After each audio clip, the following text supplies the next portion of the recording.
PhD by DG YouTube channel ವೀಕ್ಷಕರೆಲ್ಲರಿಗೂ ನಮಸ್ಕಾರ. ಶ್ರೀ ಗಣೇಶಾಯ ನಮಃ, ಶಾರದಾಂಬೆ ನಮಃ, ಗುರುಭ್ಯೋ ನಮಃ. ಅಯೋಧ್ಯೆಯಲ್ಲಿ ಶ್ರೀರಾಮ ಪಟ್ಟಾಭಿಷೇಕ ಕಥೆಯ 3ನೇ ದಿನದ ಭಾಗವನ್ನು ಪ್ರಾರಂಭಿಸುತ್ತಿದ್ದೇನೆ. ವೀಕ್ಷಕರೇ, ರಾಮ, ಲಕ್ಷ್ಮಣ, ಭರತ, ಶತ್ರುಘ್ನರು, ಗುರು ವಸಿಷ್ಠರು ಮತ್ತು ಗುರುಮಾತೆ ಅರುಂಧತಿ ಇರುವಂತಹ ಆಶ್ರಮಕ್ಕೆ ಬರ್ತಾರೆ. ಯಾವ ರಾಜ್ಯ ವೈಭೋಗಗಳಿಲ್ಲದೆ ಸಾಮಾನ್ಯರಲ್ಲಿ ಸಾಮಾನ್ಯ ಮಕ್ಕಳಂತೆ ಆಶ್ರಮದಲ್ಲಿರುವ ಎಲ್ಲ ಕೆಲಸಗಾರಿಗಳನ್ನು ರಾಮ, ಲಕ್ಷ್ಮಣ, ಭರತ, ಶತ್ರುಘ್ನರು ಮಾಡುತ್ತಾ ವಿದ್ಯಾಭ್ಯಾಸವನ್ನು ಕೂಡ ಮಾಡುತ್ತಿರುತ್ತಾರೆ. ಸರ್ವ ವಿದ್ಯಾ ಪಾರಂಗತರಾದ ಶಿಷ್ಯರಿಗೆ ಗುರು ವಸಿಷ್ಠರಿಂದ ಮತ್ತಷ್ಟು ಜ್ಞಾನವೂ ಕೂಡ ದೊರಕುತ್ತದೆ. ಅದೇನೆಂದರೆ, ಎಲ್ಲ ಜೀವರಾಶಿಗಳಲ್ಲಿ ಮಾನವ ಜನ್ಮ ಬಹಳ ಶ್ರೇಷ್ಠವಾದದ್ದು. ಪ್ರತಿ ಮನುಷ್ಯನಲ್ಲಿ ಆಧ್ಯಾತ್ಮಿಕ ಶಕ್ತಿಯು ತುಂಬಿದೆ. ಮಾನವ ಜನ್ಮವು ಮುಕ್ತಿಯ ಮಹಾದ್ವಾರ. ಈ ಆಧ್ಯಾತ್ಮಿಕ ಶಕ್ತಿಯು ಮಾನವ ದೇಹದ ಮುಖ್ಯ ಕೇಂದ್ರಗಳಲ್ಲಿ ಇರುತ್ತದೆ. ಅಂತಹ 7 ಮುಖ್ಯ ಕೇಂದ್ರಗಳು ಪ್ರತಿ ಮಾನವನ ಶರೀರದಲ್ಲಿರುತ್ತವೆ. ಅವುಗಳನ್ನೇ ಚಕ್ರಗಳು ಎನ್ನುವುದು. ಯೋಗಾಭ್ಯಾಸದಿಂದ ಈ ಚಕ್ರಗಳನ್ನು ಜಾಗೃತಿಗೊಳಿಸಿಕೊಳ್ಳಬೇಕು. ಈ ಚಕ್ರಗಳು ಜಾಗೃತಿಗೊಂಡರೆ ಪ್ರಜ್ವಲಿಸುತ್ತವೆ. ಇದರಿಂದ ಅಪರಿಮಿತವಾದ ಆನಂದ ದೊರೆಯುತ್ತದೆ.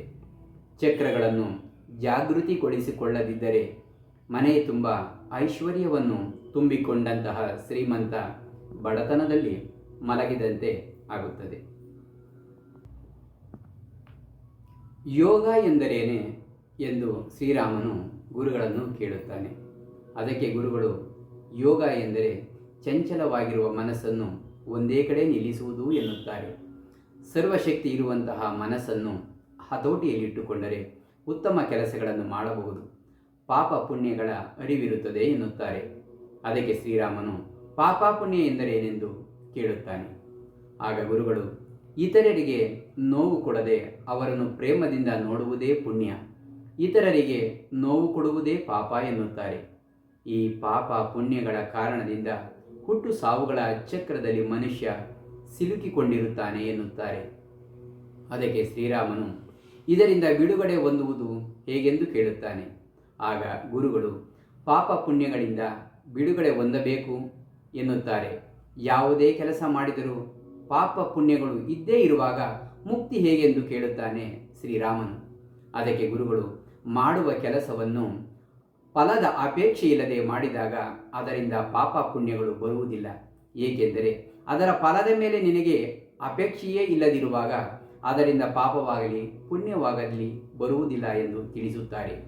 ಈ ರೀತಿಯಾಗಿ ಜೀವನದ ಅತ್ಯಮೂಲ್ಯ ಜ್ಞಾನವನ್ನು ನೀಡಿ ವಿದ್ಯಾಭ್ಯಾಸ ಮುಕ್ತಾಯವಾದಾಗ ಕೊನೆಯ ದಿನ 3 ಋಣಗಳ ಬಗ್ಗೆ ತಿಳಿಸುತ್ತಾರೆ.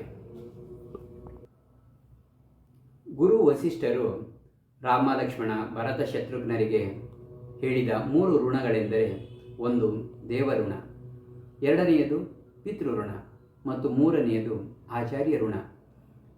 ಎಲ್ಲ ಜೀವರಾಶಿಗಳಲ್ಲೂ ದೇವರು ಇರುವನೆಂಬ ಭಾವನೆಯಿಂದ ಇತರ ಜೀವರಾಶಿಗಳನ್ನು ಸಮಾನವಾಗಿ ತನ್ನಂತೆಯೇ ಭಾವಿಸಿ ಅದರಂತೆ ನಡೆದುಕೊಂಡರೆ ದೇವಋಣ ತೀರುತ್ತದೆ.